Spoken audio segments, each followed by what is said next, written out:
প্রিয় শিক্ষার্থী, আসসালামু আলাইকুম। আশা করি তোমরা ভালো আছো, আমিও ভালো আছি। আমরা অর্থনীতি প্রথম পত্রের 10ম অধ্যায় পড়ছিলাম, মুদ্রা ও ব্যাংক। আমরা এই অধ্যায় থেকে একটি ক্লাস করেছি। আজকে আমরা এই অধ্যায়ের দ্বিতীয় ক্লাসটি করব। যথারীতি গত ক্লাসটি যারা মনোযোগ দিয়ে দেখেছো তাদের জন্য আজকের ক্লাসটি খুব সহজ হবে। আর যদি গত ক্লাসটি কেউ দেখে না থাকো তাহলে গত ক্লাসটি আগে দেখে এই ক্লাসটি দেখলে তাদের জন্য আজকের বিষয়টি খুব সহজ মনে হবে। তাহলে আমরা চলে যাই আজকের ক্লাসে। আজকের পাঠ হচ্ছে আধুনিক অর্থনীতিতে অর্থের গুরুত্ব এবং বিহিত মুদ্রা। অর্থ বা মুদ্রা, বা আমাদের দেশে যদি বলি অর্থ বা মুদ্রা মানে হচ্ছে টাকা। টাকার গুরুত্ব কী, টাকা থাকলে কী কী সুবিধা পাচ্ছি, না থাকলে কী কী সমস্যা হতো, এই ধরনের বিষয়গুলো আমরা পড়ব। ঠিক আছে, তাহলে আমরা শুরু করি। দেখি আধুনিক অর্থনীতিতে অর্থের গুরুত্ব। অর্থের গুরুত্বকে 4-5টি কি ভাগে ভাগ করেছে। তার মধ্যে প্রথম ভাগটি হচ্ছে যদি আমরা দেখি তাহলে প্রথম ভাগটি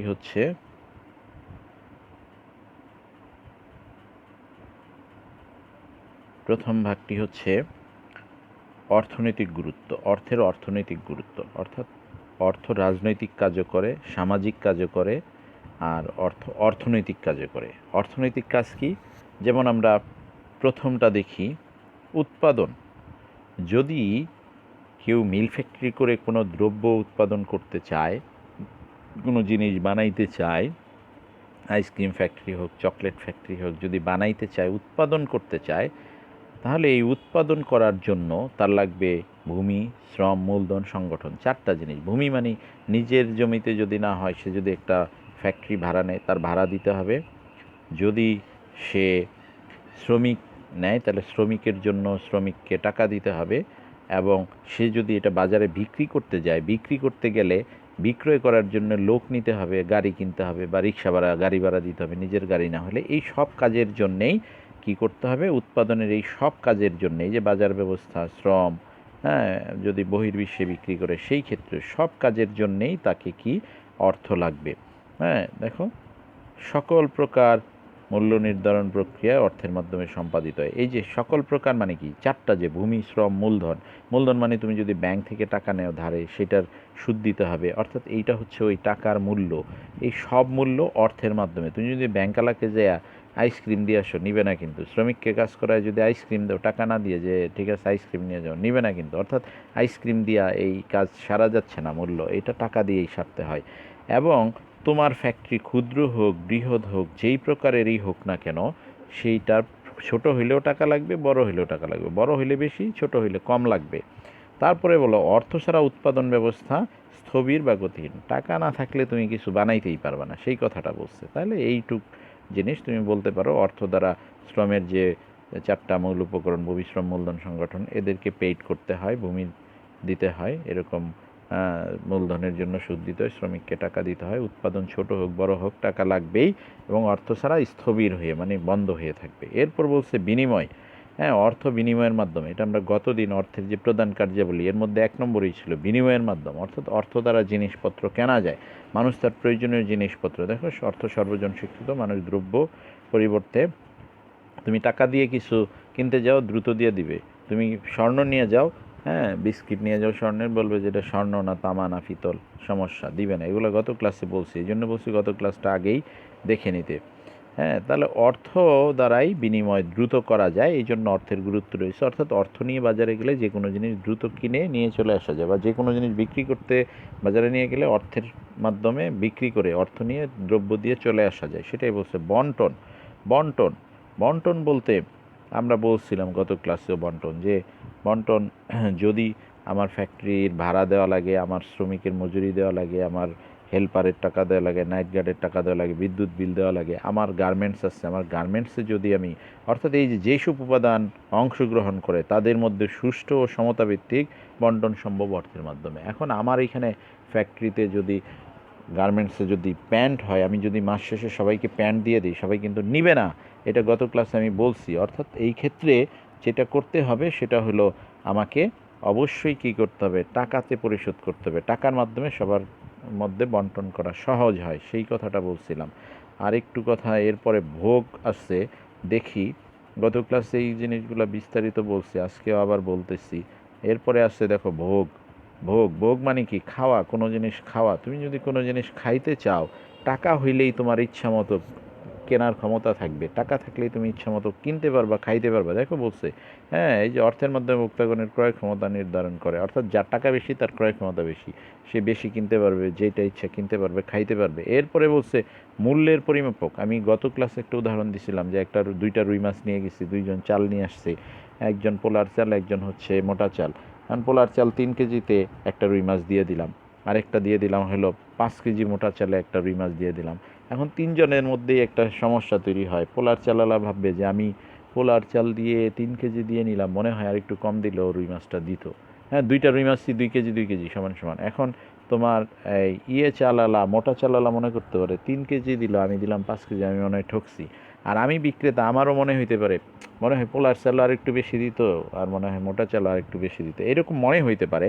কিন্তু যদি দুইজনই 500 টাকা দিয়ে আমার কাছে রুই মাছ কিনতো, তাহলে রুই মাছের মূল্যের পরিমাপ করা সহজ হইতো, কারো মনের মধ্যে কোনো সন্দেহ থাকতো না। অর্থাৎ অর্থের মাধ্যমে, হ্যাঁ, যদি 500 টাকা দিয়ে আমার কাছে রুই মাছ নিয়ে যেত, আমার মনেও শান্তি থাকতো, তাদেরও মনে শান্তি থাকতো, কারো মনে খচখচানি থাকতো না যে লস হইলো লস হইলো। অর্থাৎ অর্থ দ্বারা যদি এরকম মূল্য পরিমাপ করা হয়, সেটা সঠিক হয়। হ্যাঁ, দেখো দ্রব্য বিনিময় প্রথায় এটা সম্ভব ছিল না। দ্রব্য দ্বারা যখন আমি বিনিময় করলাম, চাল দ্বারা মাছ বিনিময় করলাম, দ্রব্যের বিনিময়ে দ্রব্য, তখন এটা সহজ ছিল না, ঠিক ছিল না। কিন্তু যখন মুদ্রা দ্বারা করা হলো, তখন এরকম কোনো আর সমস্যা হলো না। সঞ্চয়ের সুবিধা। সঞ্চয়ের সুবিধা মানে তুমি টাকা 10 বছর 20 বছর জমায় রাখতে পারবা, কিন্তু দ্রব্য জমায় রাখতে পারবো না। পেঁয়াজ আলু জমায় রাখতে পারবা? তাহলে যখন পেঁয়াজ 20 টাকা কেজি জমায় রাখলে 200 টাকা কেজি সময় কাজে লাগানো যেত। কাঁঠাল, তারপরে পেয়ারা, আম, যাই হোক, কিছুই কিন্তু সঞ্চয় করে রাখা যায় না। অর্থ অনেক দিক সঞ্চয় করে যায় রাখা যায়, এবং ব্যাংকে সঞ্চয় করলে বা তার থেকে অতিরিক্ত লাভ, মুনাফা বা সুদও পাওয়া যায়। ঋণের সুবিধা বলছে, ঋণের সুবিধা টাকার মাধ্যমে ঋণ দিলে এবং সেই ঋণ পরিশোধ দিলে কোনো সমস্যা নাই। ধরো আমি তোমাকে, তুমি আমার কাছ থেকে 100 টাকা ধার নিলা, 6 মাস পরে আমাকে ফেরত দিলে 100 টাকা, কোনো সমস্যা নাই। কিন্তু তুমি 200 টাকা কেজির সময় আমার কাছ থেকে 1 কেজি পেঁয়াজ নিলা, আর যখন 20 টাকা কেজি পেঁয়াজ, তখন 1 কেজি পেঁয়াজ ফেরত দিয়ে গেলাম, মেজাজ খারাপ হবে না? 200 টাকার পেঁয়াজ নিচে দিছে 20 টাকার পেঁয়াজ। কিন্তু ওই সময় আমি তোমার কাছ থেকে যদি 200 টাকা নিতাম পেঁয়াজের ওই দামের সময়, এবং নিয়ে 1 কেজি পেঁয়াজ নিয়ে বাড়িতে যেতাম, আর এই সময় এসে 200 টাকা ফেরত দিতাম, 200 টাকা নিয়েছিলাম, 200 টাকাই দিলাম, হ্যাঁ, কোনো সমস্যা নাই। কিন্তু কিন্তু দ্রব্য দ্বারা হইলে এই সমস্যা তৈরি হয়। তার মানে ঋণ দেওয়া নেওয়া এটা অর্থের মাধ্যমে করলে সহজ হয়। ঋণের সুবিধা বলতে অর্থাৎ দ্রব্য দ্বারা ঋণ নিলে এবং দিলে সমস্যা তৈরি হইতে পারে, কারণ দ্রব্যের দাম দ্রুত পরিবর্তন হয়, কিন্তু অর্থের মূল্য এত দ্রুত পরিবর্তন হয় না। টাকা দ্বারা ঋণ নিলে পরিশোধ করলে এই সমস্যা তৈরি হয় না। ব্যবসা বাণিজ্যের ক্ষেত্রে তুমি যে কোনো ব্যবসা বাণিজ্য করো, দেশের ভিতরে করো আর বাইরে করো, হ্যাঁ, ব্যবসা করো দেশের ভিতরে, আর বাণিজ্য বিদেশে বিক্রি করো, যেইটাই করো, হ্যাঁ, টাকার মাধ্যমেই করা হয়, টাকার মাধ্যমেই করা হয়, হ্যাঁ, বা মুদ্রার মাধ্যমেই করা হয়। তুমি আমেরিকায় বিক্রি করলে ডলার পাবা, সৌদিতে হলে রিয়াল পাবা, মালয়েশিয়া হলে রিঙ্গিত পাবা। অর্থের মাধ্যমে বা মুদ্রার মাধ্যমেই সেটা করা হয়, অর্থাৎ মুদ্রা দ্বারাই দ্রুত এবং গতিশীলভাবে এটা করা যায়। মূল্য হস্তান্তরের ক্ষেত্রে, মূল্য হস্তান্তর গত ক্লাসেও বলছিলাম। মূল্য হস্তান্তর, ধরো তোমার জামালপুরে 100 বিঘা জমি আছে, তুমি গরু আছে, ছাগল আছে, আম গাছ, কাঁঠাল গাছ, এগুলো মাথায় করে নিয়ে ঢাকায় আসতে পারবা না। তুমি বরং ওইখানে ওইটা বিক্রি করে দিয়ে ওই মূল্যটা স্থানান্তর করে, মূল্যটা ব্যাংকের মাধ্যমে পকেটে করে ব্যাগে করে নিয়ে ঢাকায় চলে আসা, যেখানে ইচ্ছা সেখানে তুমি আবার জমি জমা কিনে নিয়ে এইভাবে ঘর সংসার করতে পারো। অর্থাৎ অর্থের মাধ্যমে এই মূল্য স্থানান্তর করা সম্ভব। তোমার জমি জমার মূল্য ওই জায়গা থেকে তুমি এই জায়গায় নিয়ে আসতে পারো। তারপরে বলছে রাষ্ট্রীয় অর্থনৈতিক কার্যাবলীর ক্ষেত্রে, রাষ্ট্রের অনেক অর্থনৈতিক কার্যাবলী আছে। রাষ্ট্র ট্যাক্স নেয় জনগণের কাছ থেকে, জমির খাজনা নেয়, ভূমির খাজনা, ধান ক্ষেত, পাট ক্ষেত, বাড়ির খাজনা নেয়। এগুলো টাকার মাধ্যমে নেয়, সরি। তুমি যদি ধান নিয়ে যায় ভূমি অফিসে বলো এই যে ধান নেন 2 মণ, নিবে না, টাকা নিবে। তারপরে সরকার বয়স্ক ভাতা দেয়, বিধবা ভাতা দেয়, রাষ্ট্রীয় মুক্তিযোদ্ধা ভাতা দেয়, মেয়েদের উপবৃত্তি দেয় স্কুলে, সবই কিন্তু টাকার মাধ্যমে। অর্থাৎ রাষ্ট্রের কার্যাবলী টাকার মাধ্যমে হয়, টাকা ভিন্ন অন্য উপায়ে এত সহজে করা যায় না। এবার হচ্ছে সামাজিক গুরুত্ব। 2 নম্বর, এই যে কয়ের পরে ক্ষতে চলে আসে, সামাজিক গুরুত্ব। অর্থাৎ সমাজে যার যত টাকা বেশি আছে, হ্যাঁ, সমাজে যার যত টাকা বেশি আছে তার সম্মান বেশি, টাকা দিয়েই মাপা হয়। যার টাকা কম, সেই লোক হোক না ইমাম সাহেব হোক, হ্যাঁ, শিক্ষক হোক, অন্য কিছু হোক, যেই হোক, টাকা নাই তার সমাজে মূল্য নাই। টাকা বেশি আছে তার মূল্য বেশি। দেখো, হ্যাঁ, সভ্যতার এইখানে বলা আছে কি, দেখো এইখানে বলা আছে, দেখো সামাজিক এই নিচের লাইনে দেখো সামাজিক মান মর্যাদা ইত্যাদি অর্থের মাধ্যমেই মানদণ্ডে নির্ধারিত। একবারে শেষ লাইনটা, সমাজের প্রতিটি সদস্যের অবস্থান সামাজিক মর্যাদা এগুলো অর্থের মাধ্যমেই নির্ধারিত হয়। সুতরাং হ্যাঁ, অর্থ ভিন্ন ভিন্ন কোনো উপায় নাই যেটা দ্বারা হইতে পারে, অর্থের মাধ্যমেই নির্ধারিত হয়। আর এরপরে যে আমরা রাজনৈতিক গুরুত্ব রাজনৈতিক গুরুত্ব কি? রাজনীতিবিদদের কাছে অর্থের গুরুত্ব আছে। রাজনীতিবিদরা ক্ষমতায় আসার আগে বলে আপনাদের এই ব্রিজ করে দিব, খেলার মাঠ করে দিব, স্কুল করে দিব, মাদ্রাসা করে দিব, এইটা করে দিব, ওইটা করে দিব, কত কিছু করে দিবে। এগুলো করবে কি দ্বারা? ধান দিয়ে ব্রিজ করা যাবে? বাঁশ দিয়ে ব্রিজ করা যাবে? টাকা লাগবে, টাকা দিয়ে রড কিনবে, সিমেন্ট কিনবে, কন্ট্রাক্টর বানিয়ে দিবে, স্কুল, হ্যাঁ, ব্রিজ কালভার্ট যাই বলো। এইরকম স্থানীয় নির্বাচন করতেও টাকা লাগে, যারা নির্বাচন গ্রহণ করে তাদেরকে টাকা দিতে হয়, ব্যালট পেপার ছাপাইতে হয়, গাড়ি ভাড়া দিতে হয়, হ্যাঁ, উন্নয়ন নীতি, যত উন্নয়ন কাজই করতে চায় সরকার। এই যে আওয়ামী লীগ এত উন্নতি করতেছে, পদ্মা ব্রিজ করলো, তারপরে হ্যাঁ মেট্রো রেল করতেছে ঢাকায়, হ্যাঁ বিআরটি গাজীপুর থেকে ঢাকা করতেছে, তারপরে তোমার কর্ণফুলী নদীর নিচ দিয়ে টানেল করতেছে, সব টাকার মাধ্যমে। অর্থাৎ রাজনৈতিক গুরুত্ব টাকার মাধ্যমেই, হ্যাঁ, টাকার রাজনৈতিক গুরুত্ব আছে, কারণ এই নেতাদের টাকা না হইলে এরা এইসব যেসব দাবি দেওয়া মানুষের শোনে এগুলো পূরণ করতে পারবে না। পুঁজিবাদী অর্থব্যবস্থা, পুঁজিবাদী এবং সমাজতান্ত্রিক অর্থব্যবস্থা, এটা 1 নম্বর অধ্যায় আছে, তোমাদের ম্যাডাম সামনের ক্লাসেই শুরু করবে, এই ক্লাস থেকেই হয়তো তোমরা পাবা। আমি তবু একটু বলে নেই। পুঁজিবাদী অর্থব্যবস্থা, পৃথিবীতে 4 ধরনের প্রধান অর্থব্যবস্থা আছে। একটা হলো পুঁজিবাদী, একটা হলো সমাজতান্ত্রিক, আরেকটা হলো এই দুইটা মিলায়া একটা মিশ্র। এই দুইটা মিলায়া মিশ্র, অর্থাৎ পুঁজিবাদী সমাজতান্ত্রিক মিলায়া মিশ্র। আরেকটা হচ্ছে ইসলামিক অর্থব্যবস্থা। ইসলামিক অর্থব্যবস্থা সহজেই বুঝো, সুদ ঘুষ থাকবে না, এরকম একটা অর্থব্যবস্থা। আর পুঁজিবাদী অর্থব্যবস্থা কী তাইলে? হ্যাঁ, ইসলামী অর্থব্যবস্থা সুদ ঘুষ থাকবে না, কোরআন হাদিস অনুযায়ী চলবে। কিন্তু পুঁজিবাদী কি, এটা মনে হয় জানো না। পুঁজিবাদী কি? পুঁজিবাদী হচ্ছে, হ্যাঁ, দেশের যত সম্পদ আছে, ভূমি, শ্রম, মূলধন, সংগঠন, সব কিছুর মালিক সাধারণ জনগণ থাকবে। ওই দেশের কোনো জমি কোনো সরকারের থাকবে না, সব জমির মালিক থাকবে ব্যক্তিরা, সব ফ্যাক্টরি থাকবে ব্যক্তির, হ্যাঁ, সব শ্রমিক ওই ব্যক্তিদের ফ্যাক্টরিতে চাকরি করবে, সরকারের ফ্যাক্টরি থাকবে না, ওইখানে চাকরি করবে না, অর্থাৎ জনগণই সব কিছুর মালিক। এইরকম একটা অবস্থা হচ্ছে পুঁজিবাদী অর্থব্যবস্থা। এই অর্থব্যবস্থায় ব্যক্তির কাছে অর্থই প্রধান। হ্যাঁ, যাদের কাছে অনেক টাকা থাকবে তারা মিল ফ্যাক্টরি করবে, তারাই পুঁজিপতি হবে, পুঁজিরপতি মানে পুঁজির মালিক হবে, এবং তাদের আন্ডারে অনেক মিল ফ্যাক্টরি থাকবে, ওই মিল ফ্যাক্টরিতে তাদের ওইখানে অনেক শ্রমিক কাজ করবে, তারা মালিক হবে, আর বাকিরা যারা কাজ করবে তারা শ্রমিক হবে। অর্থাৎ পুঁজিবাদী অর্থব্যবস্থাতেও, হ্যাঁ, পুঁজিবাদী অর্থব্যবস্থাতেও মূলধন একটা বিরাট ফ্যাক্টর। তাহলে তুমি বলতে পারো পুঁজিবাদী অর্থব্যবস্থার মূল চালিকা হচ্ছে অর্থ, অর্থাৎ এখানে ভূমি, শ্রম, মূলধন, সংগঠনের মালিক হয় ব্যক্তি, এবং এই ব্যক্তি যত মিল ফ্যাক্টরি করে এবং এগুলো করতে তার অর্থের প্রয়োজন হয়, এবং সে, হ্যাঁ, অধিক অর্থ দিয়ে আরও একের পর এক মিল ফ্যাক্টরি করে, সেখানে সাধারণ শ্রমিকরা কাজ করে। সমাজতান্ত্রিক অর্থব্যবস্থা পুঁজিবাদীর ঠিক বিপরীত, অর্থাৎ এইখানে সব মালিক ছিল শ্রমিকরা, আর এইখানে সব কিছুর মালিক হবে রাষ্ট্র। সব কিছুর মালিক হবে কে? রাষ্ট্র, অর্থাৎ সরকার হবে সব কিছুর মালিক। হ্যাঁ, সব কিছুর মালিক কে হবে? সরকার। সরকার সব কিছুর, মিল ফ্যাক্টরি, মিল ফ্যাক্টরি মালিক সরকার হবে, বাসের মালিক, এরোপ্লেনের মালিক, যত কিছু আছে সব কিছুর মালিক রাষ্ট্র হবে। রাষ্ট্র, এই যে বলছে দেখো, পরিকল্পিত অর্থব্যবস্থা যা কেন্দ্রীয় পরিকল্পনা কর্তৃক নিয়ন্ত্রিত। কেন্দ্রীয় সরকার এগুলো নিয়ন্ত্রণ করবে, দ্রব্যের মূল্য কত হবে, হ্যাঁ, তারপরে বিনিময়ের মাধ্যম, সব কিছুই সরকার এগুলো ঠিক করে দেয়, এবং এই ক্ষেত্রে দেখো সরকার এগুলো অর্থের মাধ্যমেই নির্ধারণ করে দেয়। অর্থাৎ যেই অর্থব্যবস্থাই বলো, তুমি ইসলামী অর্থব্যবস্থার কথাই বলো, এখানে বলে নাই, তুমি যেটাও লিখতে পারো ইসলামী অর্থব্যবস্থার কথা, কারণ ইসলামী অর্থব্যবস্থায় সুদ থাকবে না, কিন্তু মুনাফা থাকবে। মুনাফা বন্টন হবে কী দ্বারা? হ্যাঁ, তো একটা ব্যাংক আছে, মুনাফা হয়েছে, তো মুনাফা কী দিয়ে? ওরা কি খেজুর দিয়ে বন্টন করবে, না টাকা দিয়ে? হ্যাঁ, টাকা দিয়েই। ধরো তোমার ফ্যাক্টরি আছে, মুনাফা হয়েছে, ইসলামী অর্থব্যবস্থা ইসলামী নিয়মে চালাইছো তুমি, লাভ হয়েছে কী দ্বারা? অর্থ দ্বারাই। অর্থাৎ সব কিছুতেই দেখা যাচ্ছে, সব অর্থব্যবস্থাতেই প্রধান ভূমিকা পালন করে হচ্ছে অর্থ। হ্যাঁ, কখনো কখনো কোনো কোনো অর্থব্যবস্থায় শ্রমিকের গুরুত্ব বেশি থাকে, থাকলেও অর্থ একবারে অপাংক্তেয় না, অর্থ ছাড়া চলবে না। তাহলে আজকে আমরা এই বিষয়গুলো এখানে দেখলাম যে আধুনিক অর্থব্যবস্থায় অর্থের গুরুত্ব। আরেকটা বিষয়, খুব মজার বিষয় আমরা দেখব, সেটা হচ্ছে বিহিত মুদ্রা। সেটা হচ্ছে বিহিত মুদ্রা। বিহিত মুদ্রা কি, সেই জিনিসটা আমরা দেখব।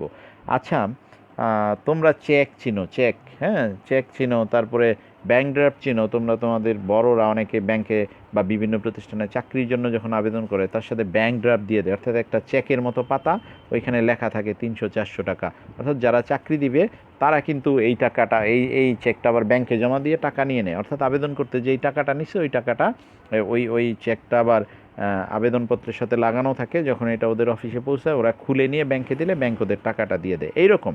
অর্থাৎ নগদ টাকা আবেদনে দিয়ে দিলে কেউ নিয়ে নিতে পারে এইরকম, কিন্তু এইটা দিলে আর কেউ নিতে পারবে না, কারণ এটার মধ্যে লেখা থাকে যে Jamuna group, Jamuna bank, bank Asia বা অমুক ব্যাংক, সুতরাং ওই ব্যাংক ছাড়া আর কেউ এই টাকাটা ওরা ছাড়া আর কেউ নিতে পারবে না, এই জন্য এরকম দিয়ে থাকে। তাহলে আমরা দেখি এই বিষয়গুলো এখানে কি বলছে। দেখো, দ্রব্য বিনিময় প্রথা দূর করার লক্ষ্যে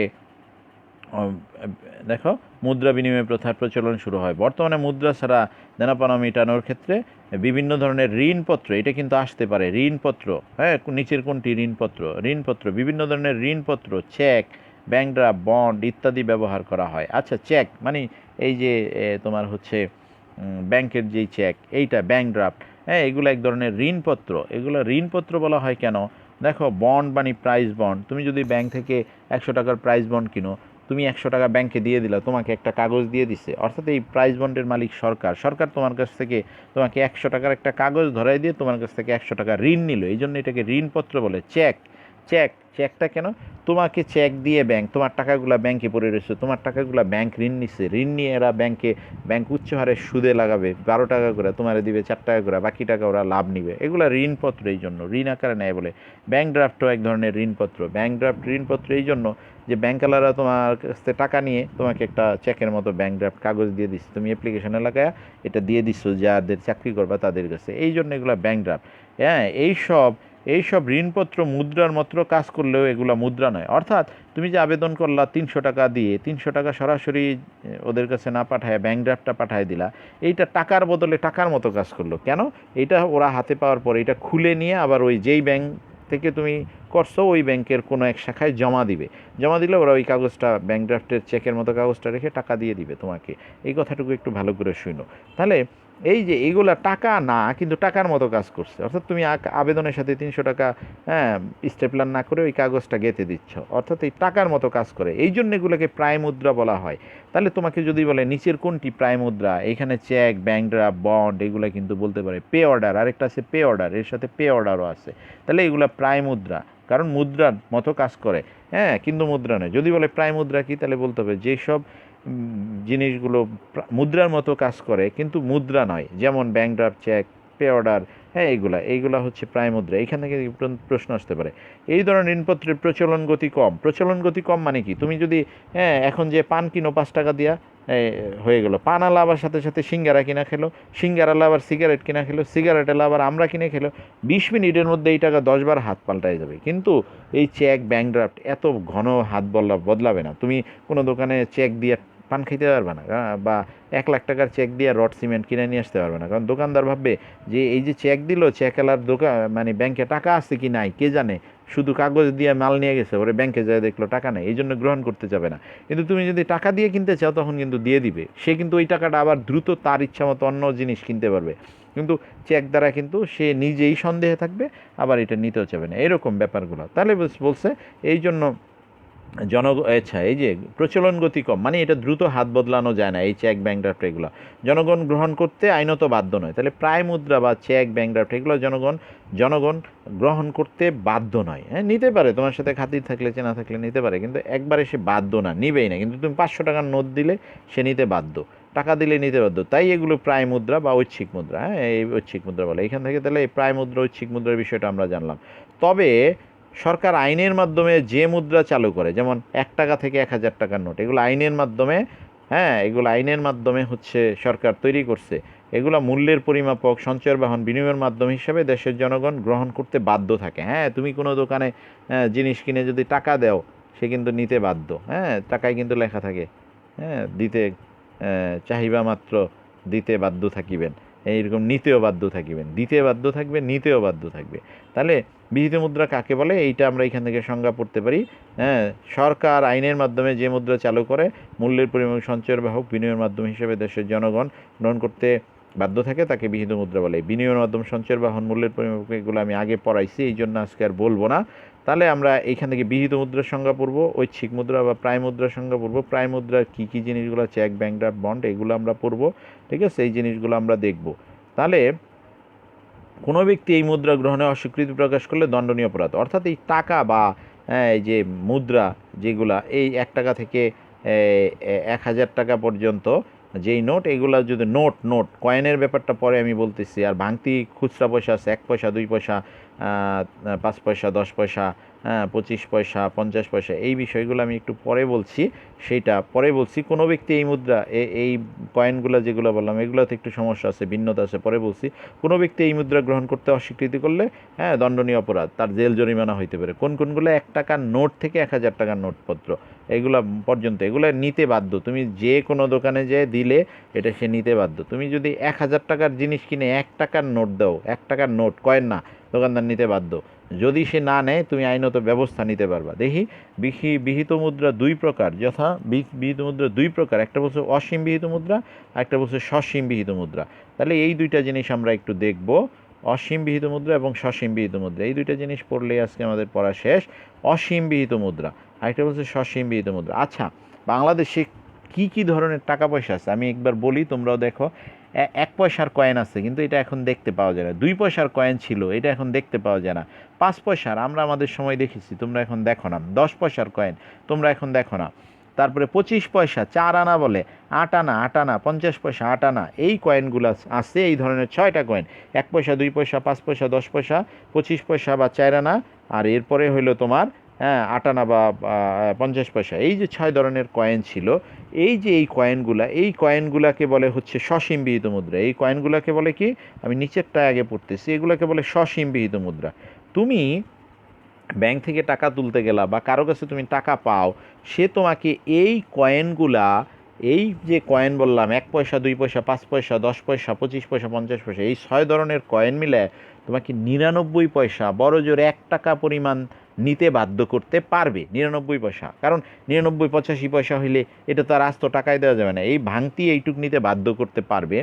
পরেরগুলো আর তোমাকে যদি 50 পয়সা দিয়ে 1 লাখ টাকা দিতে চায়, 4 আনা বা 8 আনা দিয়ে 1 লাখ টাকা, তুমি আইনত নিতে বাধ্য না। তুমি যদি রিফিউজ করো যে না আমি নিব না, তোমাকে আইনত সে বাধ্য করতে পারবে না, বরং এটা না দিতে সে বাধ্য তুমি রিফিউজ করলে। তবে তুমি যদি নিতে চাও, বস্তা ভরে তোমাকে দিলে তুমি নিলে কোনো সমস্যা নেই। কিন্তু তুমি যদি ডিনাই করো যে আমি নিব না, রিফিউজ করো, তোমাকে জোর করে দিতে পারবে না। সেগুলাই বলছে 1 পয়সা 2 পয়সা 5 পয়সা, এরপরেরগুলো বলে নাই। 25 পয়সা 50 পয়সা বলে নাই, ঠিক আছে। বিহিত মুদ্রা এইগুলো দেখো, মুদ্রা যা 1 টাকার বেশি কোনো ব্যক্তিকে গ্রহণ করতে বাধ্য করা যাবে না, কোনোভাবেই করা যাবে না। এইগুলা কোনোভাবেই কোনো ব্যক্তিকে গ্রহণ, তুমি ব্যাংকে গেলা 5 লাখ টাকা তুলতে, ব্যাংকালারে তোমার 8 আনা 4 আনার কয়েন দিয়ে দিল, তুমি যদি বলো আমি নিব না, একদম তুমি আইন দেখায় দিতে পারো, এবং তুমি প্রয়োজনে আইনের আশ্রয় নিতে পারো, ব্যবস্থা নিতে পারো, ঠিক আছে। এছাড়া এর সাথে সাথে দেখো আমাদের আরও কিছু জিনিস আছে, সেটা হচ্ছে 1 টাকার কয়েন 2 টাকার কয়েন 5 টাকার কয়েন, সেগুলোও তুমি এগুলোও সসীম বিহিত মুদ্রা। এগুলা সসীম কেন, এগুলো যত ইচ্ছা তত দেওয়া যাবে না এবং নিবে না, এই জন্য এগুলো সসীম। দেখো 1 টাকার কয়েন 2 টাকার কয়েন 5 টাকার ধাতব মুদ্রা, এগুলো বিহিত মুদ্রা। এই যে মুদ্রাগুলো আমি 6 ধরনের কয়েন বললাম, আর এখন বললাম 1 টাকা 2 টাকা 5 টাকার কয়েন, এইগুলা তুমি যে কোনো লোককে নিতে বা তুমি দিয়েও তাকে বাধ্য করবে না নিতে, আবার অন্য কেউ তোমাকে নিতে বাধ্য করতে পারবে না। এই জন্য এগুলাকে বলা হয় সসীম, অর্থাৎ বেশি পরিমাণে দেওয়া যাবে না। তবে উইলিংলি যদি নিজের ইচ্ছায় যদি নেয়, বস্তা ভরে ট্রাক ভরে কুলিয়ায় না মাথায় করে, তাতে সমস্যা নাই। কিন্তু জোর করে তুমি নিতে না চাইলে দিতে পারবে না। তাহলে দেখো কি বলছে সংজ্ঞায় যাই এবার আমরা। তাহলে এইখানে আমরা পড়ে ফেললাম যে সসীম বিহিত মুদ্রা কয়টা, ওই 6 ধরনের। এখানে যদিও 5 পয়সার পরে 25 পয়সা আর 50 পয়সা বলে নাই, এই যে এইখানে ওই জিনিসগুলো আছে। এবং 1 টাকা 2 টাকা 5 টাকার কয়েন, এমসিকিউ রেডি। নিচের কোনটি হচ্ছে সসীম বিহিত মুদ্রা? 1 টাকার কয়েন, 1 টাকার নোট, 2 টাকার নোট, 5 টাকার নোট কয়েন, বা নিচের কোনটি সসীম বিহিত মুদ্রা নয়? 1 টাকার কয়েন 2 টাকার কয়েন 5 টাকার কয়েন 1 টাকার নোট। 1 টাকার নোট সসীম বিহিত মুদ্রা নয়। তাহলে লেনদেনের কাজে যে অর্থের একটা নির্দিষ্ট পরিমাণের অধিক কোনো ব্যক্তিকে গ্রহণে আইনত বাধ্য করা যায় না, তাই সসীম বিহিত মুদ্রা।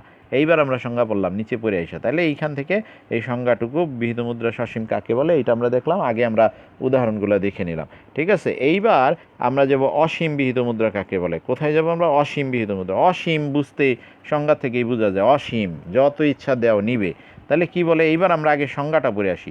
লেনদেনের পরিমাণে যত বেশি হোক না কেন, তা যে অর্থের মাধ্যমে পরিশোধ করা যায়, তাই কি বলছে? সীমাহীন বা অসীম বিহিত মুদ্রা। তাই সীমাহীন বা অসীম বিহিত মুদ্রা।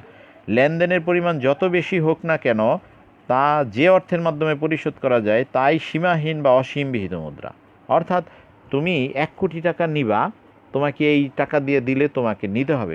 কোনগুলা দেখি বাংলাদেশে 1 টাকা, 2 টাকা, 5 টাকা, 10 টাকা, 20 টাকা, 50 টাকা, 100 টাকা, 500 টাকা, 1000 টাকা, অর্থাৎ যতগুলা নোট আছে কাগজের, এই প্রত্যেকটা নোট হচ্ছে অসীম বিধি মুদ্রা। তুমি ব্যাংকে গেলে 1 কোটি টাকা তুলতে, ব্যাংকের ম্যানেজার যদি তোমাকে 1 টাকা 2 টাকা নোট দিয়ে বস্তা ভরে 1 কোটি টাকা দিয়ে দেয়, তুমি নিতে বাধ্য, আইনত তুমি নিতে বাধ্য, কারণ এগুলো অসীম বিহিত মুদ্রা। কি বিহিত মুদ্রা? তুমি বললো না নিব না, তখন ব্যাংকের মালিক ম্যানেজার যদি বলে না আপনি এগুলো নিতে বাধ্য, আইনত বাধ্য, কারণ এগুলো অসীম বিহিত মুদ্রা।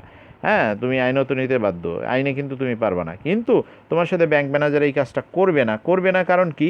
হ্যাঁ, ব্যাংক ম্যানেজার জানে আজকে যদি 1 কোটি টাকার কাস্টমারের সাথে এইরকম তুমি করো, হ্যাঁ, সে যদি করে 1 টাকা 2 টাকার নোট দেয়, পরের দিন তার ব্যাংক থেকে অ্যাকাউন্টটা ক্লোজ করে আরেক ব্যাংকে চলে যাবে, তাহলে তখন কিন্তু তার লস। এই জন্য সে করবে না, ব্যাংক ম্যানেজার তার সাথে এটা করবে না। আমরাও ব্যাংকে গেলে বেশি টাকা তুললে 1, 2, 3 লাখ তুললে বলি বড় নোট দেন, বড় নোট মানে 500, 1000 টাকার নোট দেন, 5 টাকা, 10 টাকা, 100 টাকার নোট দিয়েন না। তখন কিন্তু এটা রাখে, ব্যাংকের লোকজন আমাদের কথাটা রাখে। তার মানে এই না যে সে আইনে বাধ্য হয়ে করছে। তাহলে এইগুলো আমরা জানলাম, এইগুলো সব নোট কি? অসীম বিহিত মুদ্রা। 1 কোটি টাকা 1 টাকার নোট দিলেও তুমি নিতে আইনত বাধ্য, কিন্তু এটা সম্পর্কের কারণে করে না, খারাপ হয়ে যাবে বলে।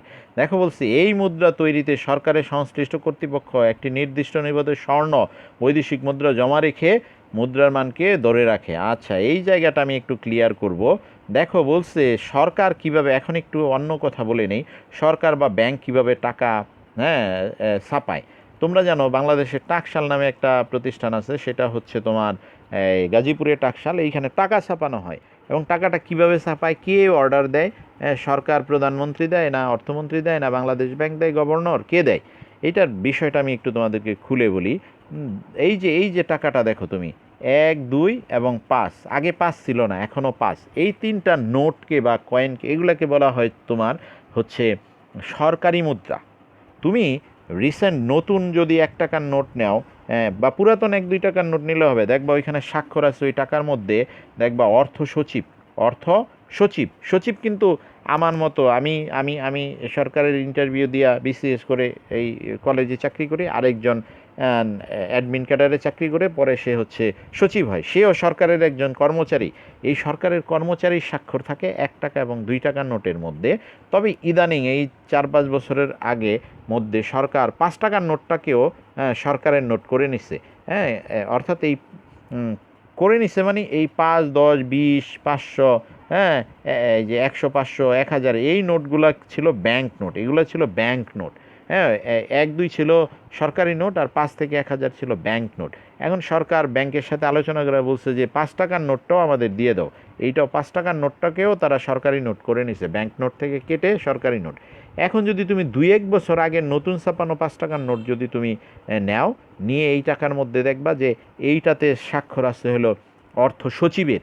আর যদি 10 বছর আগের একটা 5 টাকার নোট নাও, দেখবো ওইখানে গভর্নর, বাংলাদেশ ব্যাংকের গভর্নরের স্বাক্ষর। অর্থাৎ 5-10 বছর আগে এটা ব্যাংক নোট ছিল, গভর্নর স্বাক্ষর করত, আর এখন স্বাক্ষর আছে হলো অর্থ সচিবের, কারণ এটা সরকারি নোট। অর্থাৎ সরকারি নোট এবং ব্যাংক নোটের মধ্যে পার্থক্য হচ্ছে, সরকারি নোটে সরকারের কর্মচারী, সরকারি চাকুরি সচিব সাহেব সাইন করেন, এবং ব্যাংক নোটে বাংলাদেশ ব্যাংক হচ্ছে বাংলাদেশের কেন্দ্রীয় ব্যাংক, একমাত্র প্রধান ব্যাংক, এই ব্যাংকের যিনি গভর্নর প্রধান থাকেন তিনি এগুলাতে স্বাক্ষর করেন। তাহলে 1 টাকা, 2 টাকা, 5 টাকা এখন হচ্ছে সরকারের নোট, আর 10 থেকে 1000 টাকা নোট এগুলো হচ্ছে সরকারি নোট। এখন এইটুকু আমরা জেনে গেলাম সরকারি নোট, ব্যাংক নোট কোনগুলো, এইটা জানলাম। এখন 1 টাকা থেকে 5 টাকা, এই টাকাগুলো সরকার তার ইচ্ছা মতো ছাপাইতে পারে। 1 টাকা থেকে কয় টাকা?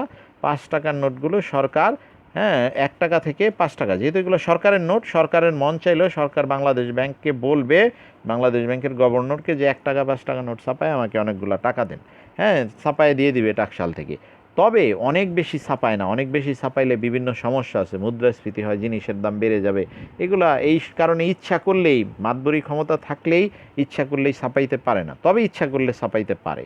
হ্যাঁ, কিন্তু এই যে পরে দেখো 10 থেকে 1000 টাকার নোট, এই টাকা যদি ছাপাইতে চায় সরকার, বলে যে আমাকে 100 টাকার নোট কিছু ছাপায় দাও, বাংলাদেশ ব্যাংকের গভর্নরকে বললো, বাংলাদেশ ব্যাংকের গভর্নর বললো কত টাকা স্যার? বললো যে হ্যাঁ 100 টাকার 10টা নোট ছাপায় দাও, 10টা নোটের কত? 1000 টাকা। হ্যাঁ ঠিক আছে স্যার, ছাপাই দিতেছি। তাহলে এক কাজ করেন, আপনি 1000 টাকার স্বর্ণ আমাদের কাছে জমা রাখেন, অথবা 1000 টাকার ডলার আমাদের কাছে, মার্কিন ডলার জমা রাখেন।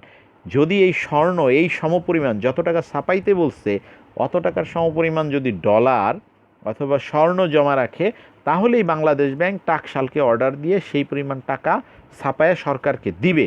যদি 100 কোটি বলে, হ্যাঁ 100 কোটি টাকার ডলার বা স্বর্ণ জমা রাখতে হবে, জমা রেখা তারপরেই কেবল অর্ডার দিতে পারবে এবং টাকশাল সেই টাকা ছাপায়া সরকারকে দিবে। তুমি বলতে পারো কেন? হ্যাঁ, কেন এটা করতে হবে? ধরো সরকারকে 100 কোটি টাকা ছাপায় দিল, সরকার এই টাকা মানুষকে ফ্রি দিয়ে দিল বা কোনোভাবে দিয়ে দিল। এই টাকা নিয়ে এখন কুরবানির সময়ে গরু কিনতে গেলো, এই লোকগুলা গরিব ছিল, আগে গরু কিনতো না, কুরবানি দিত না। এখন এই লোকগুলো এই টাকা পেয়ে গরু কুরবানি দিতে যাবে, গরু শর্ট পড়ে যাবে। কারণ কি, এই লোক তো ধরো 1 লাখ কোটি টাকা এরকম দিল, অনেক টাকা। এই টাকায় গরু কুরবানি করতে গেলে অনেক গরু লাগবে। হ্যাঁ, অত গরু এরা তো আগে গরু কিনতো না, এই জন্য তো গরুর যা উৎপাদন হয়েছে ধনীরা কিনতো। এখন এরা যেহেতু নতুন কাস্টমার বাজারে, এদের জন্য গরু কিনতে গেলে গরু শর্ট পড়ে যাবে। তাহলে গরু পাবে কোথায়? এখন তোমাদেরকে আমি বলছি যে এই টাকা ছাপানোর আগে সমপরিমাণ স্বর্ণ বা ডলার বাংলাদেশ ব্যাংক সরকারের কাছ থেকে নিয়ে রাখবে। হ্যাঁ, বাংলাদেশ সরকার ডলার পাবে কোত্থেকে? বিদেশে পণ্য রপ্তানি করে, সেগুলো ডলারে বিক্রি করে। বিদেশে আমাদের লোকজন চাকরি করে, তারা ডলার পাঠায়, রিয়াল পাঠায়, এগুলো বাংলাদেশ ব্যাংকে জমা থাকে। হ্যাঁ, এই টাকাগুলোর থেকে এই রিয়ালটা, হ্যাঁ এরকম যদি পায়, তাহলে এই টাকা দিয়ে তখন গরুর যদি শর্টেজ হয়ে যায়, তখন এই যে টাকা ছাপানোর বিপরীতে ডলারগুলো এরকম রেখে দিয়েছে, এই ডলার দিয়ে সে গরু আমদানি করবে বিদেশ থেকে। ধরো নিউজিল্যান্ডে গেল বা আমেরিকায় গেল, বললো এই যে ডলার নেও, গরু দাও। গরু নিয়ে হেলিকপ্টারে করে দ্রুত কোনো জাহাজে করে নিয়ে এই দেশে নিয়ে চলে আসতে পারলো। যদি ডলার না, এবং বাজারে কিন্তু গরুর অব্যবহার থাকবে না। যদি ডলার না রেখে নিত, ডলার না থাকতো আমাদের কাছে, আমরা টাকা ছাপাইতাম, তাহলে মানুষের হাতে টাকা যেত, এরা বাজারে গরু কিনতে যেত।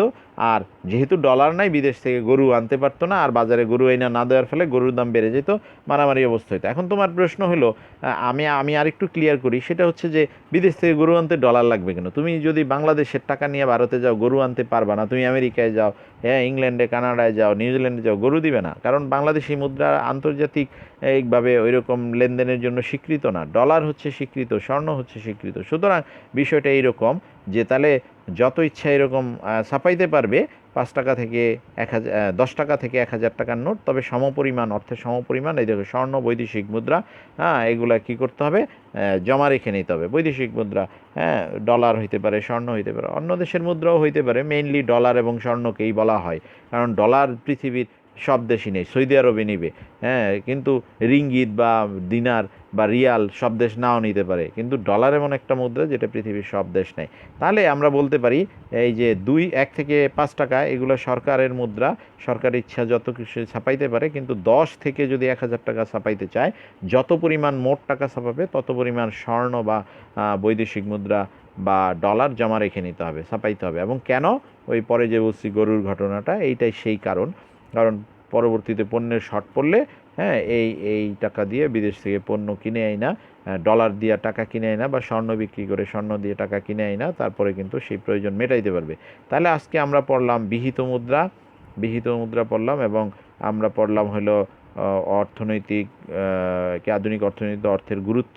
আর বিহিত মুদ্রার এইখানে আমরা প্রায় মুদ্রা, নিয়ার মুদ্রা পড়লাম, তারপরে পড়লাম বিহিত মুদ্রা কাকে বলে, তারপরে কয়টা ইনস্ট্রুমেন্ট পড়লাম। প্রায় মুদ্রার আমরা এই যে একটু উপরে পড়ে গেছে, সেটা হলো যে চেক, ব্যাংক ড্রাফট, হ্যাঁ pay order, bond, price bond, এইগুলো পড়লাম।